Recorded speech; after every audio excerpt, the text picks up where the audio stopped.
L'antéchrist de l'Ancien Testament. La paganisation de l'enseignement, les prêtres à la palestre. Par l'abbé Augustin Lehmann. Écrit en 1890. Préambule. Situation qui se ressemble. Il n'y a plus à se le dissimuler, un vent d'apostasie ébranle et désagrège les nations. Non seulement le lien plusieurs fois séculaire qui rattachait les gouvernements chrétiens à la chair de Pierre est en partie rompu, mais les nations elles-mêmes, soumises journellement à l'influence toujours croissante de doctrines perverses, sont graduellement, et d'une manière savante, détachées de la foi catholique et de l'obéissance due au pontife romain. Il est incontestable que quelque chose de mystérieux se prépare pour le monde. Or, lorsqu'on rapproche cette séduction des nations des événements de l'histoire juive, figurative en de si nombreux côtés des destinées de la société chrétienne, on se trouve reporté, j'hésite presque à le dire, à cette période tourmentée qui a précédé et préparé la persécution d'Antiochus Épiphane, l'antéchrist de l'Ancien Testament. C'est cet antéchrist de l'Ancien Testament que je voudrais vous faire connaître. Mais si, dans l'ancien horizon qui sera ramené sous nos yeux, il se trouvait des teintes par trop semblables à celles qui nous enveloppent, nous nous garderons cependant de conclure que le véritable antéchrist, celui du Nouveau Testament, est sur le point de paraître. Il ne faut pas oublier, en effet, que les événements figuratifs dans l'ancienne loi s'y sont maintes fois succédés d'une manière conjointe et immédiate, alors qu'ils ne devaient se reproduire, sous la nouvelle loi, non seulement séparés, mais même qu'à de longs intervalles. Bornons-nous donc à rapprocher simplement des situations qui se ressemblent, en évitant de supputer les temps. Et d'abord, qu'il existe des traits de ressemblance entre Antiochus Épiphane et le futur Antéchrist, c'est là une croyance traditionnelle, qui n'a cessé de s'affirmer autour des deux portraits d'Antiochus et de l'Antéchrist, tracés, l'un et l'autre, il y a plus de 25 siècles par la plume prophétique de Daniel. Portrait d'Antiochus Épiphane. Lorsque les iniquités se seront accrues, il s'élèvera un roi, au front impudent et habile dans les secrets de la politique. Sa puissance s'établira, mais non par ses forces. Et au-delà de ce qu'on peut croire, il ravagera tout, il prospérera et agira avec succès. Il fera mourir les forts et le peuple des saints. À son gré, sa main dirigera la ruse, son cœur se grandira, et, dans l'abondance des prospérités, il fera mourir un grand nombre. Il s'élèvera contre le prince des prêtres, et il sera brisé, sans main d'homme.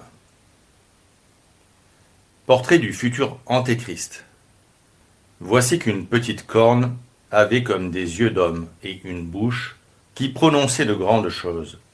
Je regardais à cause du bruit des grandes paroles que cette corne disait. Je regardais, et voici que cette corne faisait la guerre aux saints et était plus forte qu'eux. Or, cette corne sera un roi qui s'élèvera. Il parlera contre le Très-Haut. Il écrasera les saints du Très-Haut. Et il pensera qu'il peut changer les temps et les lois. Et ils seront livrés entre ses mains, jusqu'à 1 temps, 2 temps et la moitié d'un temps. Et un jugement se tiendra afin que la puissance lui soit enlevée, qu'elle soit détruite et qu'il soit perdu pour jamais. Tels sont les deux portraits. S'il y a entre eux des dissemblances, afin qu'ils soient bien établis, qu'ils se rapportent à deux personnes distinctes, il existe par contre de telles similitudes que les pères de l'Église ont pu dire du premier qu'il était comme l'ébauche du second, et que le docte Génébrard a pu émettre cette pensée d'une remarquable justesse. Celui-ci est l'antéchrist de l'Ancien Testament, celui-là l'antéchrist du Nouveau Testament. Mais, à côté de cette ressemblance des traits, il existe encore une autre similitude tout aussi étonnante. La similitude du milieu qui aura précédé et préparé la venue de l'un et l'autre Antéchrist. C'est lorsque les iniquités se seront accrues, dit Daniel, qu'il s'élèvera un roi au front impudent, Antiochus Épiphane. Et, dans son épître aux Thessaloniciens, l'apôtre saint Paul, ajoutant une dernière touche au portrait du futur antéchrist tracé par Daniel, avertit qu'il y aura d'abord l'apostasie, et que se manifestera l'homme de péché. Et ainsi, le roi au front impudent dans l'Ancien Testament, l'homme de péché dans le Nouveau Testament, n'auront pas surgi d'une manière subite et imprévue. Ils auront été, l'un et l'autre, le résultat, le complément, le châtiment d'un débordement d'iniquité. C'est du débordement d'iniquité qui a amené la venue de l'Antéchrist de l'Ancien Testament qu'il va être question dans cet écrit. Nous ferons d'abord connaître ces iniquités dans leur début et dans leur accroissement, selon le mot de Daniel. Puis, nous montrerons comment Antiochus Épiphane, le roi au front impudent, a été vraiment le châtiment de ces iniquités, jusqu'au jour où, la miséricorde succédant à la justice, il a été brisé lui-même sans main d'homme. Chapitre 1er. L'accroissement de l'iniquité. Le milieu d'iniquité qui devait précéder et préparer la venue de l'Antéchrist de l'Ancien Testament a mis plus d'un siècle et demi à se former. De l'année 323 à l'année 168 avant Jésus-Christ, à la suite de la conquête de la Palestine par Alexandre le Grand.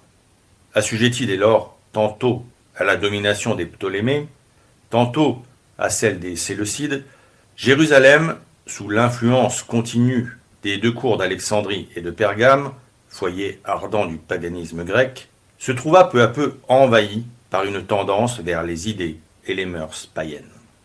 Deux partis se forment au sein de la Judée, celui des hellénisants, sorte de libéraux, qui prétendent concilier le mosaïsme avec le paganisme grec, celui des Assidéens ou des pieux, qui repoussent tout compromis au nom de la foi et des traditions nationales. Inaugurée dans le domaine spéculatif des idées, la lutte ne tarde pas à s'agrandir dans le domaine pratique de la vie sociale et politique. Et, comme c'est le sort de l'erreur de ne pouvoir se maintenir, nonobstant ses calculs et ses précautions, dans les limites du modérantisme, le libéralisme palestinien, qui avait débuté par une tentative dangereuse de conciliation, finit par aboutir à une véritable secte d'apostasie. On en juge par son programme rapporté au premier livre des Maccabées. En ces jours-là, il surgit d'Israël des enfants d'iniquité. Et ils séduisirent un grand nombre, disant « Allons, allons et incorporons-nous aux nations qui sont autour de nous, parce que, depuis que nous nous sommes retirés d'elles, beaucoup de maux ont fondu sur nous. Incorporons-nous aux nations. » Voilà le but de la secte juive.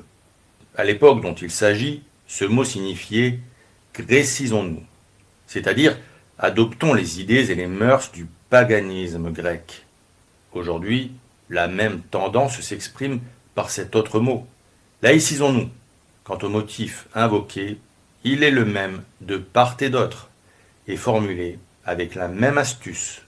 Depuis que nous nous sommes retirés des nations, beaucoup de maux ont fondu sur nous, c'est-à-dire, depuis que nous retirant, nous nous sommes placés, les uns sous la domination de la synagogue, les autres sous la domination de l'Église catholique, la société civile n'a point cessé d'être assaillie de maux. Rejetons donc le joug théocratique, revenons aux nations païennes et à leurs mœurs plus conformes à la nature humaine. Ce sera retrouver la félicité. Spécieux programme d'apostasie. Il ne pouvait recevoir son application à Jérusalem qu'à la condition d'en expulser le vrai Dieu, de l'expulser de la place qu'il y occupait de droit, et dans la vie individuelle, et dans la vie publique. Malheureusement, le langage sectaire fut entendu, car le livre des Maccabées ajoute « Et ce conseil parut bon aux vœux de beaucoup de Juifs. » Et quelques-uns d'entre eux furent désignés pour aller trouver le roi. Ce roi était Antiochus Épiphane.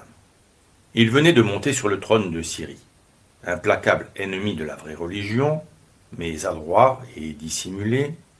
C'est lui qui va, de loin et dans l'ombre, attiser l'apostasie dans Jérusalem, jusqu'au jour où, jetant le masque, il se présentera comme l'adversaire déclaré de Dieu, exigera de tous une apostasie publique et deviendra l'antéchrist de l'Ancien Testament. La députation envoyée de Jérusalem servait donc admirablement ses desseins. Aussi fit-il à sa demande un grand accueil, et la décision royale fut celle-ci. Liberté aux Juifs de suivre désormais les lois des gentils. C'était la liberté de l'apostasie octroyée sous le couvert de ce que l'on nomme aujourd'hui la liberté de conscience. En vertu de l'ordonnance royale, non seulement les sectaires juifs se trouvaient à l'abri des sévérités de la loi de Moïse, qui prononçait la peine de mort contre tout acte d'apostasie. Ils avaient encore le droit de poursuivre comme coupables de rébellion à la volonté royale quiconque eût osé les contredire. L'apostasie était devenue un droit. Mais la secte juive visait plus haut. Ce qu'elle ambitionnait, c'était de rendre l'apostasie dominante en s'emparant du pouvoir. Elle y réussit. Ce fut par un apostat, frère du grand prêtre légitime, Onias III, que la secte accomplit cette escalade du pouvoir. L'apostat, nommé primitivement Josué, mais qui avait grécisé son nom en celui de Jason, profitant de ce que le souverain pontife Onias III avait été contraint d'abandonner Jérusalem à cause des excès qui s'y commettaient presque chaque jour contre sa personne sacrée et contre la religion du vrai Dieu. Jason ose aller trouver Antiochus. Et lui, descendant d'Aaron, frère du grand prêtre, prêtre lui-même, il ne tremble pas de demander à acheter le souverain pontificat, en offrant à un païen, tel qu'Antiochus, la somme de 440 talents d'argent, environ 4,5 millions de notre monnaie. Antiochus, ravi de mettre la main sur une pareille somme, considérable pour l'époque, ravi aussi d'avoir une nouvelle occasion d'affaiblir profondément la religion du vrai Dieu, accepte le marché avec empressement. Jason s'inlatiare. Avec lui, la secte monte au pouvoir et l'apostasie, déjà proclamée comme un droit, va désormais devenir officielle et dominante. J'étonnerai peut-être mes lecteurs en leur apprenant de quelle manière Jason et les sectaires juifs, parvenus au pouvoir, s'y prirent pour amener leurs concitoyens à l'adoption des idées et des mœurs païennes. 2 mesures principales furent arrêtées et mises à exécution. Elles méritent chacune une attention spéciale. Première mesure, paganisation de l'enseignement par l'érection d'un gymnase grec à Jérusalem. C'était là chose sans précédent chez le peuple hébreu, au sein duquel l'enseignement s'était toujours donné soit par les pères de famille, soit par les ministres du sanctuaire et les docteurs de la loi, et toujours en plaçant la religion à la base de l'éducation, comme partie principale.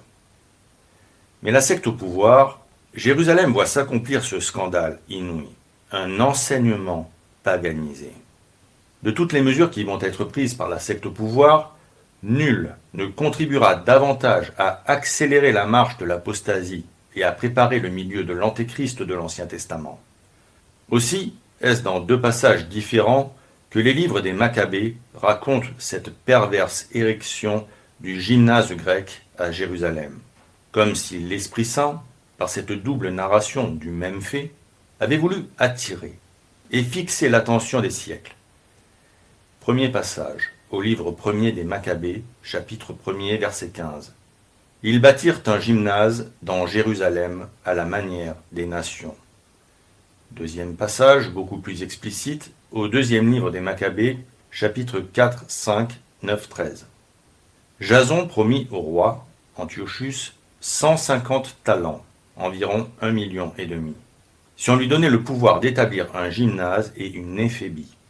Le roi y ayant consenti, il commença aussitôt à assujettir ses concitoyens aux coutumes des gentils, et, supprimant leurs droits légitimes, il établit des institutions perverses, car il osa bâtir un gymnase sous la citadelle même, et exposer les jeunes gens les plus nobles en des lieux infâmes. Or, cela n'était pas seulement un commencement, mais un accroissement et un développement vers le paganisme et les coutumes étrangères causées par la scélératesse détestable et inouïe de l'impie Jason, l'usurpateur du souverain sacerdoce. Le gymnase grec, c'est-à-dire un enseignement paganisé, voilà donc, à la dénonciation formelle de l'Esprit Saint, ce qui a le plus contribué à accélérer l'apostasie dans Jérusalem. Cela n'était pas seulement un commencement, dit le texte, mais un accroissement et un développement vers le paganisme. Et qu'on ne cherche pas, ainsi qu'on l'a tenté, à infirmer un si solennel avertissement, en objectant que par le mot de gymnase, il faut entendre un édifice consacré uniquement aux exercices du corps. Avec tous les commentateurs catholiques qui se sont occupés de la question, et notamment avec saint Thomas et Nicolas de Lyre, nous répondrions que le gymnase établi à Jérusalem par Jason et les sectaires juifs avait 3 destinations. Première destination, et la principale, substituer à l'étude de la loi divine l'étude des fables et des lettres païennes. Deuxième destination, développer les forces physiques par des jeux et des exercices corporels. Troisième destination, insinuer la luxure et même les vices contre nature. Mais l'objectif principal, je le répète, c'était la substitution des fables et des lettres païennes à l'étude de la loi divine, c'est-à-dire l'apostasie par l'enseignement. Toutefois, quand la corruption de l'esprit est d'autant mieux assurée qu'elle marche de pair avec la corruption du cœur, les sectaires juifs, par une précaution satanique, avaient comploté que, dans la nouvelle académie, il y aurait, à côté de l'enseignement théorique des lettres païennes, l'enseignement pratique de la luxure. Le document biblique déjà cité ne laisse subsister aucun doute à cet égard. Jason promit au roi Antiochus 150 talents si on lui donnait le pouvoir d'établir un gymnase et une éphébie. Il osa bâtir un gymnase sous la citadelle même et exposer les jeunes gens les plus nobles en des lieux infâmes. Est-ce assez clair ? Et pour établir contre toute réplique qu'un enseignement paganisé conduit inévitablement à la licence des mœurs, serions-nous obligés de pénétrer, pour la décrire, dans cette éphébie annexe du gymnase grec de Jérusalem. Mais je dois me souvenir qu'il est, d'après saint Paul, des vices et des recoins qu'on ne doit pas nommer parmi les chrétiens. À plus forte raison, les décrire. Au reste, à quoi bon semblable description ?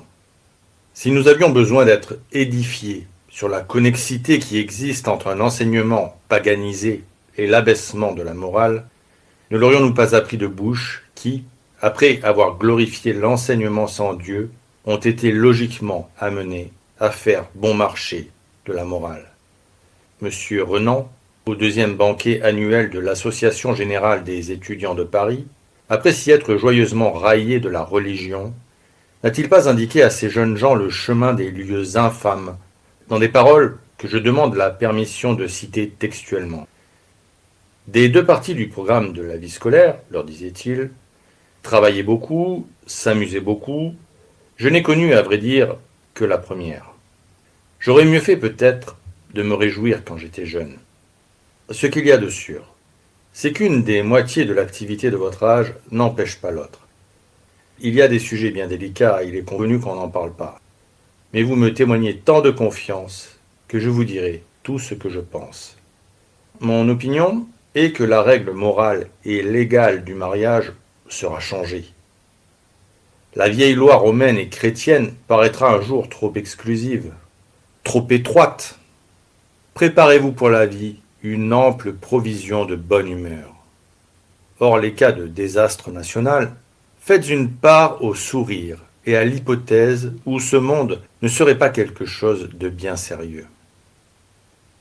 On croit rêver à imprimer le lendemain un des grands journaux de Paris en entendant donner de pareils conseils, de pareilles explications à des jeunes gens.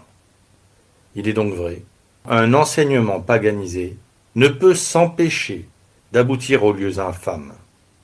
Les preuves s'en est faite à Jérusalem. Toutefois, si perverse qu'ait été cette première mesure d'apostasie, il importe, considérant ce qui se passe aujourd'hui, de faire observer pour la juste appréciation des sectaires juifs que l'érection du gymnase grec à Jérusalem n'entama en rien la puissance du père de famille, considéré toujours comme l'éducateur né de son enfant. Il est bien dit, dans le texte, qu'on osa bâtir ce gymnase sous la citadelle même.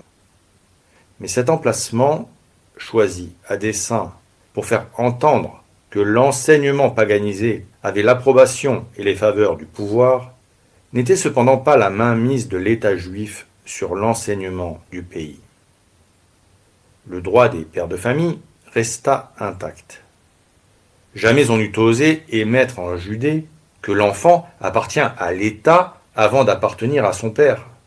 D'un seul bond et d'une seule voix, il eût été répondu d'un bout de la Judée à l'autre que son droit, le père, le tient du maître de toutes choses, qu'il le tient du sang qu'il a versé dans les veines de son fils, d'où il suit que son droit prime le pouvoir civil de toute la hauteur de ce mystère de gloire que l'on nomme la paternité. Autre remarque pour l'appréciation des sectaires juifs, c'est que l'enseignement donné au gymnase de Jérusalem n'était pas dans ses doctrines exclusivement laïques, c'est-à-dire athées. Assurément, cet enseignement était païen, à la manière des nations, dit le texte. Mais le paganisme ancien, qui ne le sait, bien sûr, bien qu'il eût altéré, diminué, dénaturé l'idée de Dieu, il ne l'a point exclu. Il ne l'a pas rejeté. Encore pour l'appréciation des sectaires juifs, c'est que le personnel enseignant du gymnase de Jérusalem ne se recrutait point parmi les grécisants, à l'exclusion systématique, légale, des prêtres et des lévites. Assurément, ceux de la tribu sainte qui acceptèrent d'y enseigner avaient tourné à l'apostasie. Les vrais prêtres n'y mettaient pas les pieds, mais aucune loi d'exception n'avait rejeté ceux-ci de l'enseignement public, pour en faire sous le couvert de la raison d'État des parias de l'enseignement. Encore pour l'appréciation des sectaires juifs, c'est que l'enseignement païen du gymnase de Jérusalem n'était pas obligatoire. On y attirait par des promesses, par des faveurs, mais point d'enfant qui fût contraint d'en suivre les leçons sous peine, pour ses parents ou ses tuteurs, d'admonition, d'amende et de prison. Il y avait assurément pour tout chef de famille israélite l'obligation morale de donner à ses enfants une instruction convenable, mais point d'obligation légale. Cette dernière, acceptable si elle s'inspire de la religion, mais la pire des tyrannies, si combinée avec un enseignement athée, elle a pour but de ravir la liberté du père et la foi de l'enfant. Encore pour l'appréciation des sectaires juifs, c'est que le gymnase de Jérusalem était ouvertement, franchement, païen. On y élevait à la manière des nations, dit le texte, déjà cité, donc point d'affichage hypocrite de neutralité menteuse, osant prétendre que le silence sur Dieu, que l'interdiction de l'enseignement religieux dans l'école procède de l'esprit de tolérance la plus absolue, du respect de la liberté des consciences. Non, non, les sectaires juifs, si pervers fussent-ils, ne se sont pas souciés de dissimuler leurs desseins sous un masque. Elle ne pouvait même leur venir à l'esprit cette idée de neutralité. Ils n'étaient pas suffisamment criminels. Allez donc dire à un enfant de rester neutre vis-à-vis de son père ou de sa mère. Est-ce que cette neutralité ne serait pas déjà un crime? Et c'est à l'égard de Dieu qu'on établirait cette neutralité? Encore pour l'appréciation des sectaires juifs, c'est que le gymnase de Jérusalem visait uniquement l'apostasie de ce qu'on nomme aujourd'hui l'enseignement secondaire et l'enseignement supérieur. Il n'était destiné, ainsi que le mot de gymnase l'indique suffisamment, qu'à une jeunesse déjà capable de raisonner, d'apprécier et de se défendre. Aucune atteinte de la part de la secte juive aux croyances religieuses au sein de l'enseignement primaire. Elle n'a pas cru qu'il lui fût permis de mettre la main pour les plier à l'apostasie sur des enfants incapables de se défendre, au mépris de la protestation des pères et des larmes de leurs mères. Encore pour l'appréciation des sectaires juifs, c'est que la femme fut respectée par eux. Les deux livres des Maccabées parlent bien, l'un et l'autre, d'un gymnase pour les garçons. Ils sont muets pour ceux qui regardent les filles. Ce n'est que plus tard que d'autres sectaires, plus osés et plus farouches, attenteront sans pitié à la foi des jeunes filles. Mais à l'époque qui nous occupe, il semble que sur celle d'Israël se soient étendus, comme manteau de protection, les noms de Déborah, de Judith et d'Esther, moins glorieux cependant que ceux de Geneviève, de Clotilde et de Jeanne d'Arc. Et ainsi, dans leur plan d'apostasie par l'enseignement, il est des énormités demeurées inconnues aux sectaires juifs. Elles étaient réservées à des âges futurs. À ces âges qui, préparant de loin le véritable Antéchrist, verront se commettre contre la foi des enfants et les droits des familles des attentats plus inouïs que ceux perpétrés à Jérusalem. La corruption de ce qui a été meilleur devient ce qu'il y a de pire. Et il arrivera que les apostats chrétiens auront dépassé en impiété et en tyrannie les sectaires juifs. L'érection d'une académie païenne à Jérusalem était déjà un moyen sûr de rendre l'apostasie dominante, le peuple devant être, par le nouvel enseignement, graduellement vicié dans ses racines, dans sa sève, dans sa jeunesse. Mais les sectaires juifs étaient trop perspicaces pour ignorer qu'on ne parvient jamais à séduire complètement le peuple, d'ordinaire aussi facile à ramener qu'à égarer, tant que ses chefs spirituels, les prêtres et les lévites, demeurant fidèles à leur devoir, font retentir la vérité et donnent l'exemple de la vertu. Le prêtre, c'est le sel de la terre. Et tant qu'on ne parvient pas à l'affadir, la corruption de la terre n'est pas chose faite. Les sectaires juifs le savaient bien. Aussi est-ce la corruption du sacerdoce lui-même que, conjointement avec la paganisation de l'enseignement, ils entreprirent de réaliser. Hélas, ils n'y réussirent que trop. Le Seigneur n'ayant pas promis à l'ancienne synagogue, comme il l'a fait depuis à l'Église catholique, que les portes de l'enfer ne prévaudraient jamais contre elle. Voici, en effet, le lamentable document contenu au second livre des Maccabées, immédiatement à la suite de celui qui relate la perverse érection du gymnase grec à Jérusalem. Les prêtres ne s'attachaient même plus au service de l'autel, mais, méprisant le temple et négligeant les sacrifices, ils se hâtaient de prendre part à la palestre et à ses récompenses défendues, ainsi qu'aux exercices du disque. Et, ne faisant plus aucun cas des postes d'honneur, si enviables au sein d'une patrie, ils n'ambitionnaient plus que les distinctions des Grecs. C'est pourquoi une grave calamité les enveloppa. Ils se plongeaient dans les coutumes de ceux qui avaient été leurs ennemis et leurs oppresseurs, et ils souhaitaient de leur être en tout semblables. Il ressort de ce document que pour rendre l'apostasie dominante, la seconde mesure arrêtée et mise à exécution par les sectaires juifs fut celle-ci. Les prêtres à la palestre. On sait ce qu'était la palestre des anciens et ce qu'elle refermait de danger pour la vertu. La palestre était un lieu public où l'on se formait aux exercices du corps par la lutte, par la course, par le maniement du glaive et du javelot. Il y avait notamment l'exercice du disque, sorte de palais de pierre ou de fer qu'on lançait au loin pour faire paraître sa force et son adresse. Ces divers genres de lutte se rapprochaient des exercices militaires de ce temps-là, exercices pleins de dangers pour l'âme, à cause des querelles, des propos licencieux et impies qui s'y mêlaient. Ce fut donc à ces exercices si dangereux de la palestre que, séduits par les sectataires, beaucoup de prêtres et de lévites se laissèrent entraîner. Il paraît même, d'après le texte, qu'ils y furent fêtés, plusieurs d'entre eux ayant remporté les récompenses décernées à la force ou à l'adresse. Récompenses défendues, se hâte d'ajouter, avec une légitime indignation, l'auteur inspiré du second livre des Maccabées. Récompenses iniques, continue le savant commentateur, Corneille Lapierre.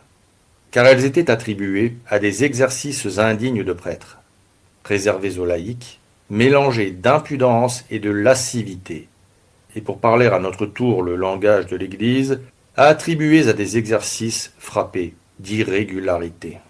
Cependant, si perfide qu'ait été cette seconde mesure d'apostasie, nous avons encore l'obligation de reconnaître, pour la pleine appréciation des sectaires juifs, que cette seconde mesure ne constituait qu'une séduction.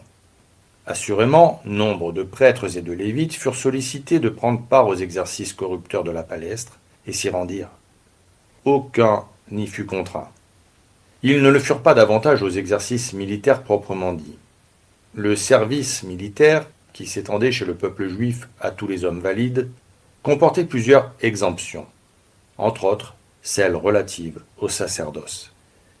Les prêtres et les lévites en étaient exempts en vertu de leur fonction sainte, et, bien que sous l'ancienne loi, le Seigneur se plût à porter le titre de Dieu des batailles, ces ministres néanmoins ne devaient tirer le glaive que lorsque l'arche d'alliance ou la religion mosaïque était en péril. Sous la loi nouvelle, où le Seigneur ne se nommera plus que le Dieu de paix et des miséricordes, l'abstention à toute œuvre de sang deviendra plus rigoureuse.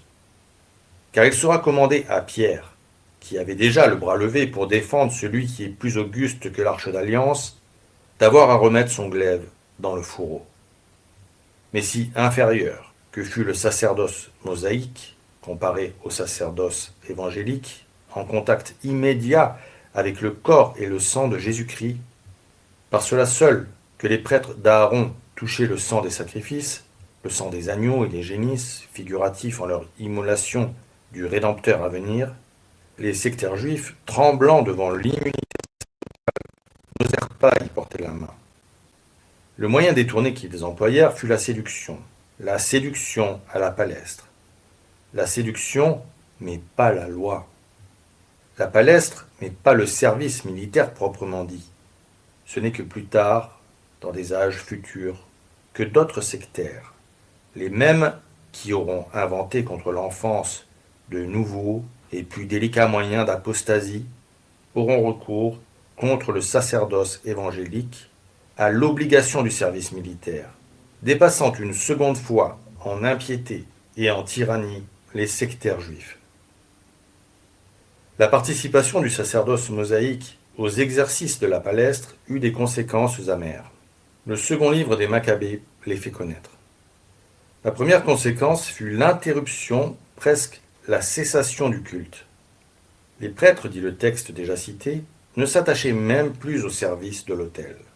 Le temple était méprisé et les sacrifices négligés. Le temple méprisé, les sacrifices négligés. Ah, c'était bien Jéhovah atteint dans son culte. À la satisfaction non dissimulée des sectaires, plus de cantiques sacrés, plus d'offrandes, plus de sabbats, plus de fêtes, mais la solitude autour de l'autel. Ça et là, quelques rares adorateurs sous des portiques, à peu près déserts, mais plus d'animation, plus de foule. Comment la foule aurait-elle pris le chemin du temple, puisque les prêtres ne s'attachaient même plus au service de l'autel? La deuxième conséquence fut la désorganisation du sacerdoce.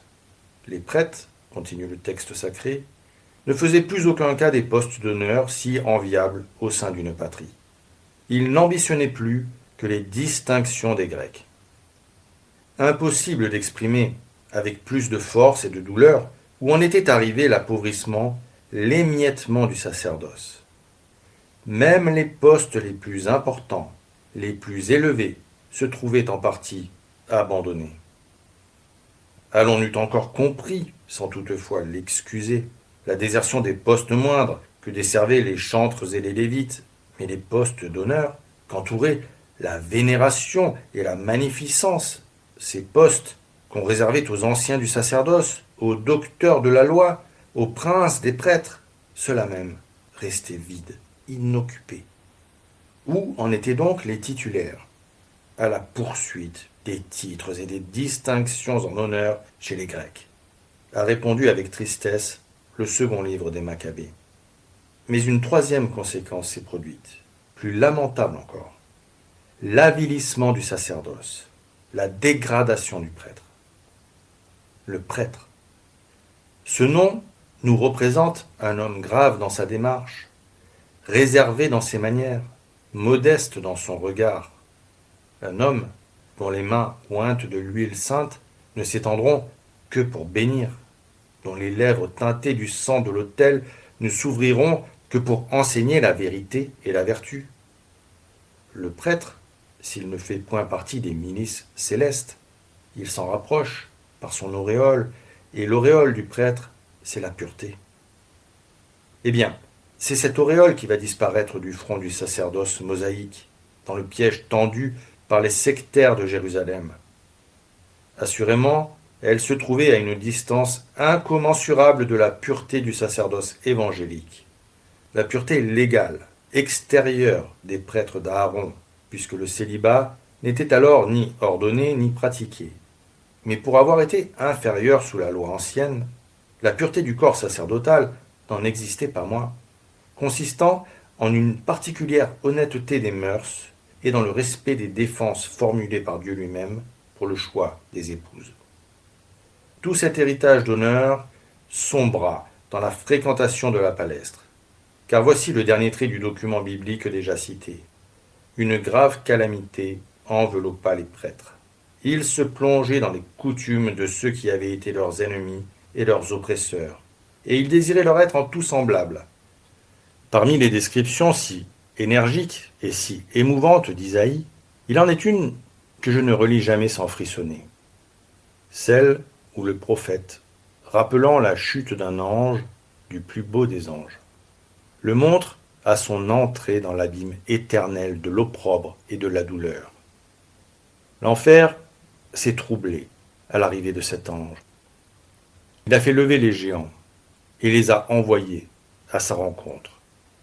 Tous les violents de la terre, tous les tyrans des nations se sont levés de leur trône de feu, et de tous les points du sombre empire a monté cette clameur où l'impiété le dispute à l'ironie. Comment es-tu tombé du ciel, ô Lucifer, toi qui brillais au matin? Te voilà blessé comme nous, tu es devenu semblable à nous. C'est cette même clameur, tu es devenu semblable à nous, qui a retenti autrefois sur un sacerdoce déshonoré à la palestre de Jérusalem, et qui retentirait demain dans les chambrées de la caserne si, à l'opposé de la loi militaire, il n'y avait la protection de Dieu. Et ainsi, en résumé, interruption et presque cessation du culte, désorganisation du sacerdoce, dégradation du prêtre. Telles furent, au dire indéniable de l'Esprit Saint, les conséquences de la participation du sacerdoce mosaïque aux exercices de la palestre, seconde mesure perfidement imaginée par Jason et les sectaires juifs pour amener leurs concitoyens à l'adoption du paganisme grec. Dans une de ces assemblées ténébreuses, où s'élaborent les lois qui doivent amener graduellement l'apostasie des nations chrétiennes, cette parole a été dite. C'est la corruption en grand que nous avons résolue. Nous voulons la corruption du peuple par le prêtre et du prêtre par nous. Cette corruption en grand, à laquelle on aspire, se réalisa malheureusement à Jérusalem. Aussitôt que Jason et les sectaires juifs eurent établi le gymnasme grec et entraîné une partie notable du sacerdoce aux exercices de la palestre. D'autres mesures d'apostasie avaient été ajoutées à ces deux-là, mais si vexatoires qu'elles aient été, le second livre des Maccabées ne s'y arrête pas. Il s'est borné à les enregistrer, à les dénoncer. Ce à quoi le livre divin s'est arrêté, ce qu'il a tenu à mettre en évidence, c'est l'enseignement paganisé et l'entraînement du sacerdoce aux exercices de la palestre. Là, en effet, était le danger. Par l'enseignement du gymnase, une jeunesse impie s'était formée. Par l'entraînement à la palestre, les bons prêtres étaient devenus rares, presque introuvables. Il en résulta bientôt à Jérusalem une société bouleversée, dont le premier livre des Maccabées a fait la description suivante. Et ils dissimulèrent leur circoncision. comme aujourd'hui on dissimule son christianisme, comme on rejette le sacrement du baptême. Et ils se séparèrent de l'alliance sainte. Comme aujourd'hui, on tend à se séparer de l'Église, à rompre tous les liens qui rattachent la société à Dieu. Et ils s'unirent aux nations. Comme aujourd'hui, on revient aux idées et aux mœurs des nations païennes. Et ils se vendirent pour faire le mal. Comme aujourd'hui, on vend son âme, s'enchaînant par d'exécrables serments à poursuivre la ruine de la religion et de l'ordre social. Et maintenant, lecteurs, prononcez vous-même, Jérusalem, n'était-elle pas devenue ce qu'on nomme aujourd'hui une société laïcisée? Mais attendez, voici une autre réponse, celle de l'Esprit Saint au second livre des Maccabées. Ce n'est pas impunément qu'on viole les lois divines. Ce qui va suivre va le démontrer. Et en effet, son milieu était suffisamment préparé. L'antéchrist de l'Ancien Testament pouvait paraître. Chapitre 2. Le roi au front impudent. Il ne peut entrer dans le cadre restreint de cette étude de raconter en détail comment la persécution d'Antiochus Épiphane, le roi au front impudent, a été le châtiment de l'apostasie de Jérusalem. Qu'il suffise de dire d'une manière concise et rapide qu'après avoir suivi et favorisé à distance durant plusieurs années l'accroissement de l'iniquité, Antiochus Épiphane, par une permission divine, en devint tout à coup le châtiment. Ce fut après son échec en Égypte, où, enfermé dans le fameux cercle de Popilius Lénas, il s'était vu arrêté dans ses conquêtes au nom du Sénat romain. Frémissant de rage, mais contraint d'obéir, il tourna toute sa fureur contre les Juifs, dont plusieurs s'étaient réjouis à la fausse nouvelle de sa mort. Apollonius, l'un de ses généraux, reçoit l'ordre de marcher sur la ville sainte, de tuer tous ceux qui seraient dans la force de l'âge, et de vendre les femmes et les jeunes gens. L'exécuteur est arrivé. La ville est désarmée, mais non surprise. Jérusalem, en effet, avait été miraculeusement averti. Pendant 40 jours, il était apparu aux yeux de toute la ville des hommes à cheval, habillés de draps d'or et armés de lances, à la manière des cohortes qui se livraient dans les airs de rudes combats. Mais que peuvent les prodiges et les miracles sur des sectaires liés par des serments? Quand on s'est rangé sous l'étendard de l'apostasie, on fait consister la prétendue force de son esprit à contester les événements les plus incontestables. Jérusalem, en partie apostate, s'était donc raidie dans son impiété. Apollonius fut sans miséricorde. Il tua ceux qui étaient dans la force de l'âge, et il vendit un grand nombre de femmes et de jeunes gens. Ce n'était que le commencement des douleurs. Quelques mois après, paraissait un édit, signé d'Antiochus, ordonnant aux divers peuples du royaume de Syrie d'avoir à abandonner chacun sa religion particulière pour ne suivre désormais que celle des Grecs. Le motif allégué était l'unité nationale, afin que tous ne fissent plus qu'un seul peuple. C'était l'apostasie rendue obligatoire et la persécution de l'antéchrist de l'Ancien Testament qui commençait. L'apostasie avait débuté par s'ériger en droit. Ensuite, elle était devenue officielle et dominante. Maintenant, elle est rendue obligatoire. C'est le châtiment. Chose bien digne de remarque. Toutes les fausses religions se soumirent immédiatement à cet édit d'apostasie obligatoire sans l'ombre même d'une résistance. Et cependant, elles n'étaient pas en petit nombre, ces fausses religions, puisque le royaume de Syrie, borné au nord par l'Asie mineure, au midi par l'Égypte, à l'est par l'empire des Parthes, à l'ouest par la Méditerranée, embrassait dans sa vaste étendue tous les faux dieux de Ninive, de Mésopotamie, de Syrie, d'Ammon, de Moab, de Samarie, d'une partie de l'Arabie, de l'Idumée, du pays des Philistins, et néanmoins je le répète, pas l'ombre même d'une protestation. Elles consentirent toutes.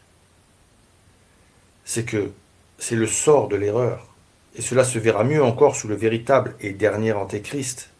Le sort de l'erreur d'être obligé de se courber tôt ou tard sous le regard d'un maître, et de n'avoir à opposer à la plus détestable des tyrannies, celle qui exige l'abdication de la conscience, qu'un silence de vaincu, un silence d'esclave. À Jérusalem, toujours siège de la vraie religion, il semble que l'édit d'apostasie obligatoire aurait dû soulever tous les descendants du père des croyants. Mais il y avait trop longtemps que des sectaires impies et d'indignes pontifes y travaillaient à pervertir la foi. Grand nombre de Juifs eurent donc la lâcheté de se soumettre. Cependant, hâtons-nous de le dire, la majeure partie de la nation demeura fidèle au vrai Dieu. Parut alors un second édit de l'Antéchrist de l'Ancien Testament, adressé cette fois uniquement à la nation juive, et dont voici la teneur. Défense d'offrir dans le temple de Dieu des holocaustes, des sacrifices d'action de grâce et des sacrifices expiatoires. Défense de célébrer le sabbat et les fêtes solennelles. On souillera les lieux saints et le peuple saint d'Israël. On bâtira des autels et des temples aux idoles, et on sacrifiera devant elles de la chair de pourceaux et des bêtes immondes. On ne pratiquera plus la circoncision. On flétrira l'âme des enfants par toutes sortes de souillures et d'abominations, en sorte qu'ils oublient la loi et en changent toutes ses ordonnances. Et quiconque n'agira pas selon la volonté du roi Antiochus sera puni de mort. L'effet de ce second édit fut immense, mais à l'encontre des prévisions de l'Antéchrist, car sous la pression de cette apostasie spécialement obligatoire, comme sous le coup d'une commotion soudaine, la foi endormie s'était réveillée. Elle se dressa, calme et intrépide, en face du tyran des consciences. S'ouvrit alors le martyrologe de la synagogue, où vinrent s'inscrire, en tête de milliers de victimes, les noms inoubliables du saint vieillard Éléazar, des 7 Maccabées et de leur mère. Durant 3 ans et demi, ce martyrologe demeura ouvert. Chapitre 3. Brisé sans main d'homme. Or, un jour, alors que la persécution s'était un peu ralentie, sur la route d'Ecbatane, à Babylone, un char soulevant des tourbillons de poussière se dirigeait au triple galop dans la direction de Jérusalem. Irrité de ce que le sang des martyrs ne coulait plus à flot, un homme, assis dans ce char, ne cessait d'empresser par d'exécrables blasphèmes la course vertigineuse. « Marche donc !» hurlait-il à tout instant au conducteur de ses chevaux. « Ne sais-tu pas que j'ai hâte d'arriver à Jérusalem ? Je veux en faire le tombeau des Juifs. Je livrerai leurs cadavres aux oiseaux du ciel et aux bêtes féroces. J'exterminerai jusqu'aux plus petits enfants. » Et des étincelles, moins brûlantes que l'animosité de l'homme, assis dans le char, volaient sous les pieds des chevaux. Et dans cette course d'enfer, arbres, maisons, collines disparaissaient comme des ombres. Mais voici que, tout à coup, un craquement sinistre se fait entendre. Du ciel entr'ouvert, une main, armée d'un glaive, est apparue. Les chevaux affolés se sont cabrés. L'homme impie a roulé de son char. De ses membres brisés et de ses chairs pantelantes s'échappe, au travers de milliers de vers, une telle puanteur que personne de l'armée qui se pressait à sa suite ne peut transporter l'Antéchrist de l'Ancien Testament. C'était lui en effet, et son rôle de permission divine était fini. Il avait, par sa persécution, ravivé la foi des élus dont la robe s'était blanchie dans le sang du martyr. Il avait courbé et écrasé sous son pied de fer toutes les fausses religions et tous les apostats. Lui-même, le plus apostat et le plus scélérat de tous, il était brisé sans main d'homme, ainsi que l'avait prophétisé Daniel. Mais Jérusalem était debout, Sous ses remparts retentissaient les trompettes victorieuses des Maccabées. Dans le lointain se dessinait cette terre d'Égypte, d'où l'Antéchrist était parti pour mener sa campagne contre Dieu, se flattant, dans son orgueil diabolique, dit le texte, qu'il commanderait au flot de la mer et pèserait dans la balance les hauteurs des montagnes. Il avait donc oublié que cette mystérieuse Égypte, d'où il accourait en persécuteur, avait vu l'engloutissement de Pharaon dans les flots de la mer Rouge. Debout sur le rivage, Moïse avait entonné avec le peuple de Dieu son célèbre cantique. Chantons au Seigneur, cheval et cavalier, il a tout précipité dans la mer. Antiochus, à son tour, était précipité de son char et livré au ver. Sur sa puissance abattue, Jérusalem, une seconde fois, faisait flotter comme un linceul la strophe immortelle. Chantons au Seigneur, cheval et cavalier, il a tout précipité. Héritière de tous ces triomphes, l'Église catholique a redit maintes fois sur ses persécuteurs le même cantique. Elle le redira jusqu'au dernier soir du monde. Inscrit en effet en tête de la Bible avec Moïse, ce cantique se retrouvera au terme de l'Apocalypse, avec l'agneau, pour être le cri final de la dernière bataille rangée de l'Église militante. Le cri éclatant de la suprême victoire, chantons au Seigneur. Cheval et cavalier, il a tout précipité.